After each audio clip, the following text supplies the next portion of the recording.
دیکھیے آپ اپنی کتاب میں بھی دیکھیے جو اب نئی کتابیں آ رہی ہیں, ورنہ NIS کی سائٹ پہ جا کے آپ بائیفرکیشن میں دیکھیے کہ وہ کون سے اسباق ہیں جو ہم نے ٹیوٹر مارک اسائنمنٹ کو دیے اور وہ کون سے 18 اسباق ہیں جس میں سے پیپر آئے گا. تو دیکھیے آپ کا ایک بوجھ بھی ایک طریقے سے کم کیا گیا ہے. 12 اسباق جن میں سے ٹیوٹر مارک اسائنمنٹ میں سے ہی سوالات آئیں گے, تو وہ اس کو آپ تیاری نہ کریں پبلک ایگزام کے لیے. صرف 18 اسباق وہ دیکھ لیں جس میں سے آپ کا پیپر آنا ہے. یہ بات بہت امپورٹنٹ ہے. یقیناً ہمارے وہ طالب علم جو اکتوبر میں امتحان دینے والے ہیں اپنا ٹیوٹر مارک اسائنمنٹ جمع کر چکے ہیں. اب ان کی پورا فوکس جو ہے, ان کا پوری جو تیاری ہے وہ اب امتحان پر ہے. تو برائے کرم آپ اگر کام کرتے ہیں, نوکری کرتے ہیں, کسی وجہ سے آپ گھر پر نہیں پڑھ پا رہے ہیں یا اسکول نہیں جا پاتے ہیں, تو آپ موبائل میں یا لیپ ٹاپ میں یا جہاں بھی آپ ہیں تو آپ وہاں پہ فرصت کے لمحات میں اپنے اسے کھولیں اور ایک ایک چیپٹر کو پڑھیں. اگر آپ اردو کی ہم بات کریں تو ہر ایک چیپٹر مشکل سے آپ 10-15 منٹ میں پڑھ لیں گے اور اس کو سمجھ کے پڑھیں. گھر پر اگر آپ ہیں اور پڑھائی کر رہے ہیں تو ایک رجسٹر رکھ لیں, ایک قلم رکھ لیں اور پڑھتے چلے جائیں. یہ نہیں کہ جب پڑھتے پڑھتے کہیں کوئی چیز سمجھ میں نہیں آتی ہے تو آپ بند کر کے رکھ دیتے ہیں کتاب. ایسا نہ کریں, بلکہ کریں یہ کہ جو چیز سمجھ میں نہیں آتی اسے نوٹ کریں. آپ دیکھیے بعد میں دیکھیں گے آپ کو کتاب میں ہی اس کا جواب مل جائے گا, آپ کو کسی ٹیچر کی ضرورت نہیں ہے. اس کے علاوہ بھی اگر آپ کو کچھ پوچھنا ہے تو سب سے پہلے آپ اسٹڈی سینٹر پہ جائیں گے جہاں آپ کی چھٹی کے دنوں میں کلاسز ہوتی ہیں. اس کے علاوہ مکت ودیا وانی ہمارا ریڈیو کا لائیو پروگرام چلتا ہے, وہاں آ کے بات کر سکتے ہیں. آپ کے سبھی کے سبجیکٹ کے چیپٹرز پہ بات ہوتی ہے, ہر مضمون کے چیپٹر پہ بات ہوتی ہے. اس کے علاوہ براہ راست ہم آپ سے اس وقت ای ودیا میں گفتگو کر رہے ہیں. یہاں آپ کو کوئی سوال ہے آپ یہاں سے پوچھ سکتے ہیں.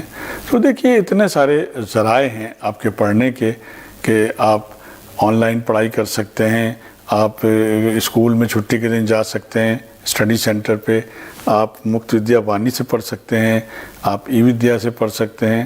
غرض یہ ہے کہ آپ پڑھیں, اور یہ بہت امپورٹنٹ باتیں ہیں, اور کس طریقے سے پڑھیں وہ میں نے آپ کو راستے بتائے.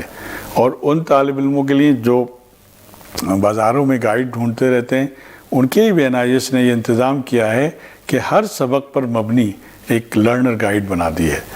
آپ کے پاس اگر وقت کم رہتا ہے اور کسی وجہ سے آپ ابھی تیاری نہیں کر پائے ہیں اور آپ کے پاس ٹائم کم ہے اور امتحان قریب آ جاتے ہیں یا نہیں بھی ہے وقت آپ کے پاس ہے بھی, تو بھی آپ ہر چیپٹر کی لرنر گائیڈ پڑھیں. اس کو امتحان کے نقطۂ نگاہ سے بنایا گیا ہے. کیا ہے اس میں؟ مثال کے طور پہ جیسے آج جس سبق پہ ہم بات کر رہے ہیں ایک آرزو نظم یعنی اقبال کی, اس میں مختصر اقبال کا حالات زندگی دیا ہوگا لرنر گائیڈ میں, جیسے کتاب چیپٹر میں دیا ہوا ہے. اسی طریقے سے اس نظم کا خلاصہ دیا ہوگا. آپ سے نظم کا خلاصہ پوچھا جا سکتا ہے, مرکزی کردار پوچھا جا سکتا ہے, مرکزی خیال پوچھا جا سکتا ہے. اسی طریقے سے کچھ جو بند ہیں نظم کے, جو شعر ہیں, ان کی تشریح وہاں دی ہوئی ہوگی اور اس کو تشریح کو کر کے بتایا گیا ہوگا. اور زبان اس میں جو گرامر یا قواعد سے متعلق جو باتیں اس میں آتی ہیں آپ کے سبق میں وہ بتائی جاتی ہیں. کہنے کا مطلب یہ ہے کہ لرنر گائیڈ بھی آپ کا بھرپور طریقے سے تیار کی گئی ہے, اور اس کو اس نگاہ کو ان چیزوں کو سامنے رکھ کے نگاہ کے کہ آپ امتحان کے لیے تیاری کر رہے ہیں. ایک اور خاص بات بتانا چاہتا ہوں, ہم نے ہر سبق پر جہاں پہ چیپٹر ہے, لرنر گائیڈ ہے اور ساتھ میں ورک شیٹ ہے, ہم نے ورک شیٹ میں بھی ہر چیپٹر سے متعلق 10 سوالات دیے ہیں. اگر آپ وہ 10 سوالات خود سے حل کر لیں چیپٹر پڑھنے کے بعد, لرنر گائیڈ پڑھنے کے بعد, پھر وہ سوالات اگر آپ حل کریں, دنیا کی کوئی ایسی طاقت نہیں ہے جو آپ پاس نہ ہوں. اتنے سارے ذرائع NIS نے فراہم کیے ہیں, برائے کرم اس سے فائدہ اٹھائیں اور اچھی پڑھائی کریں, اور اچھی پڑھائی کر کے آپ آگے بڑھیں, اپنا مستقبل روشن کریں, ملک کا مستقبل روشن ہوگا. آپ ملک کے مستقبل ہیں. ہمارے جو طالب علم ہوتے ہیں کسی بھی ملک کے، وہ جو طالب علم ہوتے ہیں وہ اپنے ملک کے مستقبل ہوتے ہیں، فیوچر ہوتے ہیں. انہی سے فیوچر بنتا ہے، انہی سے مستقبل بنتا ہے. تو آپ پڑھائی کریں اور بڑھیا طریقے سے پڑھائی کریں اور دیکھیں گے آپ. اچھا ایک چیز اور بھی ہے امتحان کے بارے میں تھوڑا سا بتا دیتے ہیں کہ جب بھی آپ امتحان گاہ میں جاتے ہیں یعنی ایگزامینیشن سینٹر کی طرف جاتے ہیں تو یاد کریے ایک ایک چیز ضرور دیکھ لیں کہ آپ نے آئی کارڈ رکھ لیا ہے نہیں رکھ لیا ہے، آدھار کارڈ رکھ لیا ہے نہیں، ہال ٹکٹ رکھا ہے یا نہیں، قلم رکھا ہے یا نہیں، ساری چیزیں کاغذ واغذ یہ سب چیک کر کے نکلیں. اس کے بعد امتحان گاہ میں جائیں، وہاں پہلے سے پہنچ جائیں اور اس کے بعد وہاں سے اپنا رول نمبر دیکھیں، رول نمبر دیکھ کے اپنا کلاس دیکھیں، سیٹ دیکھیں اور آرام سے بیٹھیں. اس کے بعد جب آپ کو پیپر ملتا ہے تو اس پیپر کو ضرور دھیان سے آپ پڑھیں. اور جو پیپر کے جو نمبروں کی ترتیب ہے وہ تو اپنی ہے، آپ اپنی ترتیب بھی بنا سکتے ہیں. جو سوال آپ کو پہلے آتا ہے وہ پہلے حل کر دیں، اس کے بعد کریں، اس کے بعد کریں. اور یہ نہ کریں کہ کوئی سوال بہت اچھے طریقے سے آتا ہے تو سارا وقت اسی میں گوا دیں، ایسا نہیں کریں. سارے سوالات کے جوابات دیں اور بڑھیا طریقے سے امتحان دیں. میں سمجھتا ہوں کہ آپ بہترین طریقے سے آپ پاس ہوں گے اور نہ صرف پاس ہوں گے بلکہ آگے بھی اپنی زندگی میں بہتر سے بہتر کریں گے. اب آئیے چلتے ہیں موضوع کی طرف. آج کا موضوع جو ہے وہ بہت ہی مشہور و معروف جو ہیں شاعر ہیں ہمارے ڈاکٹر اقبال. اور ڈاکٹر اقبال جن کی ترانہ ہندی ہم سب ہندوستانی جھوم جھوم کے گاتے ہیں. سارے جہاں سے اچھا ہندوستاں ہمارا، ہم بلبلیں ہیں اس کی یہ گلستاں ہمارا. گودی میں کھیلتی ہیں جس کی ہزاروں ندیاں، پروت ہے جس کے دم سے. بہت اچھی ترانہ ہندی ہے. پروت وہ سب سے اونچا ہم سایہ آسماں کا، وہ سنتری ہمارا وہ پاسباں ہمارا. تو یہ پوری ترانہ ہندی جو ہے ہم لوگ جھوم جھوم کے گاتے ہیں. بہت جلدی 15 اگست بھی ہمارا یوم آزادی بھی قریب آ رہا ہے. تو اقبال نے خوب لکھا ہے، اقبال نے خوب لکھا ہے. اور اقبال نے بچوں کے لیے بڑی خوبصورت نظمیں لکھی ہیں. گلیری اور وہ تمام ہے اور جگنو ہے اور ایک بچے کی دعا ہے، بہت خوبصورت دعا ہے. لب پہ آتی ہے دعا بن کے تمنا میری، زندگی شمع کی صورت ہو خدایا میری. ہر جگہ میرے چمکنے سے اجالا ہو جائے، دور دنیا کا میرے دم سے اندھیرا ہو جائے. ہو میرے دم سے میرے وطن کی زینت. اب دیکھیے یہاں بھی حب الوطنی میں سرشار ہے اقبال. جیسے ترانہ ہندی لکھا کہتا ہے ہو میرے وطن سے، ہو میرے وطن سے ہمارے وطن کی زینت، اور جس طرح پھول سے ہوتی ہے چمن کی زینت. تو یہ پوری ایک بچے کی دعا ہے بہت خوبصورت طریقے سے. اور جو اقبال کی اور شاعری ہے، شروع میں تو ظاہر سی بات ہے وہ غزلیں لکھا کرتے تھے، بعد میں پورا ان کے استاد بھی بہت مشہور و معروف داغ دہلوی شاعر ہیں غزل کے، وہاں سے انہوں نے اصلاح لی. لیکن بعد میں جب اقبال وہاں سے غزل سے ہٹے، غزلیں بھی ان کی بڑی مشہور ہیں. ایک بہت مشہور ان کی غزل ہے، کبھی اے حقیقت منتظر نظر آ لباس مجاز میں، کہ ہزاروں سجدے تڑپ رہے میری ایک جبین نیاز میں. تو یہ ان کی غزل ہے. اور بھی غزلیں ہیں. لیکن بعد میں اقبال کی جو شاعری بدلی اور جو نظم کی طرف آئے، اور اس نظم میں انہوں نے فلسفہ خودی اور عمل کا پیغام دیا. وہ بہت زبردست ان کا پیغام ہے. اگر آپ اس کو پڑھیں گے، ابھی تو خیر آپ کا کلاس 10ویں کا ہے تو ابھی تو فی الحال ہم یہ صرف ان کی حالات زندگی پر بات کر رہے ہیں، تو اس لیے ہم یہ بات کر سکتے ہیں کہ خودی کو کر بلند اتنا کہ ہر تقدیر سے پہلے خدا بندے سے خود پوچھے بتا تیری رضا کیا ہے. یہ بڑا مشہور شعر ہے، آپ جانتے ہیں اقبال کا. اور آپ سے امتحان میں اگر یہ پوچھا جاتا ہے کہ ایک بار کی حالات زندگی پر اظہار خیال فرمائیں تو آپ جو ہے وہ کس طریقے سے اظہار فرما سکتے ہیں. تو جیسے میں بتا رہا تھا کہ اقبال کا جو ایک تو انہوں نے خودی کا پیغام دیا. اب آپ کے اسکرین پہ آپ دیکھ رہے ہیں کہ ایک شعر بھی ہے خودی سے متعلق کہ خودی کو کر بلند اتنا کہ ہر تقدیر سے پہلے خدا بندے سے خود پوچھے بتا تیری رضا کیا ہے. یعنی اگر آپ نے یہ شعر بہت سنا ہے لیکن ہو سکتا ہے آپ کو مطلب اس کا زیادہ نہ پتہ ہو، اپنے اندر کی جو خودی ہے، جو اپنی اچھائیاں ہیں، اس کو اتنا بہتر بنائیے، اتنا بہتر بنائیے، اتنے اچھے ہو جائیے کہ ایک وقت ایسا آئے کہ خدا خود بندے سے پوچھے کہ بتا تو چاہتا کیا۔ مطلب اس کا مقصد ہے کہ جب ہم بہت اچھے کام کرتے ہیں، بہت اچھائی کی طرف جاتے ہیں، تو ہم اللہ کے، خدا کے بہت قریب ہوتے ہیں، اور پھر ہم جو سوچ لیتے ہیں، جو کہتے ہیں زبان سے، کہتے ہیں اقبال کہ کوئی اندازہ کر سکتا ہے اس کے زور بازو کا، نگاہیں مرد مومن سے بدل جاتی ہیں تقدیریں۔ یعنی ایک اچھا انسان، ایک ولی جو اللہ کے قریب ہے، جو خدا کا دوست ہے، وہ اگر کسی پہ ایک نگاہ ڈال دے تو اس کی تقدیریں بدل جاتی ہیں۔ یہ اقبال کا پیغام۔ پھر عمل کی بات کرتے ہیں، عمل سے زندگی بنتی ہے جنت بھی جہنم بھی، خاکی اپنی فطرت میں نوری ہے نہ ناری۔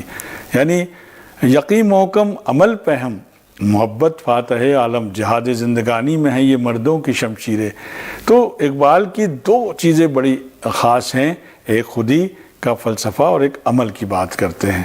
تو اپنے آپ کو بہتر سے بہتر بنانے کی بات کرتے ہیں، اور کہتے ہیں کہ اگر آپ نے عمل کو بہتر سے بہتر بنا لیا تو یقیناً آپ دنیا میں بہترین انسان ہوں گے۔ پھر آپ کو کسی کی ضرورت نہیں ہے، پھر آپ کی زبان میں ایشور اللہ اتنی تاثیر پیدا کر دیں گے، خدا اتنی تاثیر پیدا کر دیں گے کہ آپ جو کہہ دیں گے وہ ہو جائے گا، آپ جو سوچ لیں گے وہ ہو جائے گا۔ اور عمل کی بات کرتے ہیں، عمل واقعی بہت ضروری ہے۔ وہ ان لوگوں سے ہمیشہ خفا رہتے تھے جو صرف کہتے ہیں کہ کونے میں بیٹھ جائیے اور کچھ نہیں، بس اللہ اللہ کریے، نہیں، وہ کہتے ہیں عمل کیجئے، اور عمل سے ہی زندگی بنتی ہے جنت بھی جہنم بھی۔ ہمارے جو اعمال ہیں، اچھے اعمال ہوتے ہیں تو ہم کہتے ہیں نا جنت میں جائیں گے، اگر ہمارے اعمال خراب ہیں تو دوزخ میں جائیں گے، ٹھیک ہے۔ تو یہی بات وہ کہتے ہیں کہ عمل سے زندگی بنتی ہے جنت بھی جہنم بھی، خاکی اپنی فطرت میں نوری ہے نہ ناری۔ تو آپ کو بہترین کام کرنے چاہیے۔ اقبال کی اگر بات کریں، ان کے بارے میں، شاعر کے بارے میں آپ سے پوچھا جاتا ہے امتحان میں، تو آپ لکھ سکتے ہیں کہ ڈاکٹر محمد اقبال 9 نومبر 1877 کو سیالکوٹ میں پیدا ہوئے۔ شاعری میں وہ داغ دیلوی کے شاگرد تھے۔ اقبال نے لاہور کے گورنمنٹ کالج سے ایم اے کرنے کے بعد جرمنی سے ایرانی فلسفے کے موضوع پر ڈاکٹریٹ کی ڈگری حاصل کی، لندن سے بیرسٹری کا امتحان پاس کیا اور پھر ہندوستان واپس آ گئے۔ ڈاکٹر اقبال کی خدمات کا اعتراف کرتے ہوئے حکومت برطانیہ نے انہیں سر کے خطاب سے نوازا۔ آپ کی بانگ درا، بال جبریل اور ضرب کلیم ان کے اردو کلام کے مجموعے ہیں۔ ارمغان حجاز میں فارسی اور اردو دونوں کلام آپ کے شامل ہیں۔ اور 21 اپریل 1938 کو علامہ اقبال کا انتقال ہو گیا، ٹھیک ہے۔ اقبال نے اردو شاعری کو فلسفے اور فکر سے ہم آہنگ کیا، جیسا میں ابھی آپ کو بتا رہا تھا کہ ان کے یہاں جو ہے شاعری میں جو فکر ملتی ہے، جو فلسفہ ملتا ہے، ایک خودی کا فلسفہ، جس کا شعر بھی میں نے ابھی آپ کے سامنے آپ دیکھ رہے تھے کہ خودی کو کر بلند اتنا کہ ہر تقدیر سے پہلے خدا بندے سے خود پوچھے بتا تیری رضا کیا ہے۔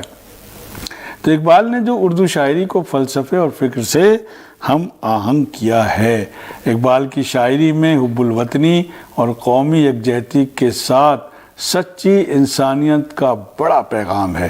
سب سے امپورٹنٹ بات یہ ہے کہ اقبال کی شاعری میں حب الوطنی تو کوٹ کوٹ کر بھری ہے، یعنی حب الوطنی مطلب وطن کی محبت، جس جگہ ہم جس ملک میں رہتے ہیں اس کی محبت۔ ایک جگہ کہتے ہیں کہ پتھر کی مورتوں میں سمجھا ہے کہ تو خدا ہے، خاک وطن کا مجھ کو ہر ذرہ دیوتا، یعنی میں جس ملک میں رہتا ہوں اس ملک کی مٹی کے ذرے ذرے یعنی کڑ کڑ میں مجھے خدا نظر آتا ہے۔ اب دیکھیے محبت کی یہ حب الوطنی کی یہ انتہا ہے کہ جس ملک میں ہم رہتے ہیں اس میں، جیسے ہم کہتے ہیں ہمارے ہندو بھائی، کڑ کڑ میں ویاپے ہیں رام، تو اسی طریقے سے وہ کہتے ہیں کہ میں جس ملک میں رہتا ہوں اس ملک میں کی مٹی کے ذرے ذرے میں مجھے خدا نظر آتا ہے۔ یہ ان کے حب الوطنی ہے، اور جو قومی یکجہتی کے ساتھ سچی انسانیت کا بڑا پیغام ملتا ہے۔ میں نے شروع میں جب اپنی بات کی تھی تو سارے جہاں سے اچھا ہندوستان ہمارا، اس سے بڑی تو ان کی حب الوطنی ہو نہیں سکتی۔ جو ترانہ ہندی انہوں نے لکھا وہ تو غضب کا ہے۔ ہم آج بھی جھوم جھوم کے سارے ہندوستانی دھنوں پہ گاتے ہیں، ویسے گاتے ہیں، 15 اگست پہ گاتے ہیں، 26 جنوری پہ گاتے ہیں۔ جب جب ہمیں موقع ملتا ہے، جب جب ہمیں حب الوطنی ہمارے اندر جاگتی ہے، ہم تب یہ ترانہ جو ہے گاتے ہیں۔ ان کی شاعری میں بڑی گہرائی ہے، ان کی شاعری میں بڑی گہرائی ہے اور گہرائی بھی ہے، یعنی ڈیپتھ بھی ہے اور ڈیپ بھی ہے، یعنی گہرائی ڈیپ اور ڈیپتھ گہرائی ہے۔ انہوں نے اپنے کلام کے ذریعے حرکت، عمل اور جد و جہد کا پیغام دیا۔ جیسے میں ابھی بات کر رہا تھا کہ بات کرتے ہیں وہ ایسے لوگوں سے کبھی خوش نہیں ہوتے کہ جو کہتے ہیں کہ اللہ اللہ کریے، کونے میں بیٹھ جائیے، وہ ایسے لوگوں سے کبھی خوش نہیں ہوئے۔ انہوں نے اپنے کلام کے ذریعے حرکت مین آپ ہر وقت مومنٹ میں رہیں، حرکت میں رہیں، عمل کرتے رہیں، اور جد و جہد کا پیغام یعنی کوشش کرتے رہیں۔ اقبال کی شاعری کا سب سے بڑا جو پیغام ہے وہ حب الوطنی ہے، قومی یکجہتی ہے، اور بات کرتے ہیں کہ حرکت کیجئے، مومنٹ میں رہیے، کوشش کرتے رہیے۔ پیغام یہ عمل کریں گے تو عمل کریں گے تبھی آپ کامیاب ہوں گے۔ اقبال کی شاعری کا سب سے بڑا پیغام ہے یہ، اور ان کا یہ پیغام فلسفہ خودی کی صورت میں نمایاں ہوا۔ اقبال کی جو خودی کا فلسفہ ہے وہ بڑا مشہور ہوا، کہ جیسا میں آپ کو شروع میں ہی بتایا، جب ان کی تصویر ہم نے دکھائی تھی، اس میں ایک بہت مشہور شعر لکھا تھا کہ خودی کو کر بلند اتنا کہ ہر تقدیر سے پہلے خدا بندے سے خود پوچھے بتا تیری رضا کیا ہے۔ تو یہ جو اقبال کی خودی ہے، اب یہ خودی کیا ہے؟ کئی بار خودی کو لوگ ایگو کو اس میں لے لیتے ہیں۔ ایگو جو ہے وہ نگیٹو سینس میں جاتا ہے، نکاراتمک اس میں جاتا ہے، ایک طریقے سے خلاف جاتا ہے، لیکن خودی ایک پازیٹیو سینس میں آتا ہے، ایک مثبت سینس میں آتا ہے۔ اس کا مطلب ہوتا ہے کہ ہمارے اندر ایک انا ہے، انا بھی کئی بار کیا ہوتا ہے کہ غرور کی طرف چلی جاتی ہے۔ ایک ایسی انانیت، ایک ایسی ہماری خودی جو ہمیں اچھائی کی طرف لے کے جاتی ہے، جو ہمیں اچھا انسان بناتی ہے، جو ہمیں خدا کے قریب لے کے جاتی ہے، وہ خودی۔ اور وہ خودی جب آپ کے یہاں ڈیولپ ہو جاتی ہے، وہ اچھائیاں جب آپ کے اندر پیدا ہو جاتی ہیں، تو ایک اسٹیج اقبال نے یہ بھی بتائی ہے کہ کوئی اندازہ کر سکتا ہے اس کے زور بازو کا، نگاہیں مرد مومن سے بدل جاتی ہیں تقدیریں۔ یعنی وہ انسان اتنے قریب اللہ کے ہو جاتا ہے، اتنے قریب ہو جاتا ہے، اور اس کی زبان میں اتنی تاثیر پیدا ہو جاتی ہے، اس کی آنکھوں میں اتنی تاثیر پیدا ہو جاتی ہے کہ اگر وہ کسی پہ ایک نگاہ ڈال دے تو اس کی تقدیریں اللہ بدل دیتا ہے۔ اور یہ کیوں ہوتا ہے؟ یہ اس لیے ہوتا ہے کہ آپ نے اپنی خودی کو بہترین طریقے سے بنایا ہوتا ہے، اپنی انا کو خدا کے سامنے سرنڈر کیا ہوتا ہے، انسانیت ہوتی ہے آپ کے اندر، لوگوں کے ساتھ آپ بھلائی کرتے ہیں، اچھائی کرتے ہیں، کسی کا دل نہیں دکھاتے، کسی کے ساتھ آپ برائی نہیں کرتے۔ تو یہ جو اقبال کی شاعری کی جو ہیں وہ خصوصیات ہیں، اور اقبال کے کئی شیڈز ہیں۔ جیسے میں نے بتایا کہ شروعات تو انہوں نے کی تھی، اقبال نے غزل سے شروعات کی تھی، اور غزل کے بعد وہ پھر پورا رخ بدل گیا، اور پھر وہ بچوں کے لیے بھی لکھنے لگے، پھر وہ حب الوطنی کی شاعری کرنے لگے، اور پھر جو انہوں نے ایک پیغام دیا عمل کا، اور پھر جو ایک فلسفہ دیا خودی کا، وہ پھر اتنا آگے تک چلا گیا کہ اس فلسفے میں بہت گہرائی ہے، گہرائی ہے، اور انسان کی جو انسانیت ہے، تو جو انسانیت ہے وہ زبردست انسانیت ہے، اور جو ان کے شاعری میں جو پیغام ملتا ہے وہ ہمیں انسانیت کا پیغام ملتا ہے، اور ہمیں ایک بہتر انسان بننے کا پیغام ملتا ہے۔ ابھی یہ گفتگو جاری رہے گی، آپ کہیں بھی نہ جائیں، ایک چھوٹا سا وقفہ یعنی بریک لیتے ہیں، ہم بہت جلدی حاضر ہوتے ہیں۔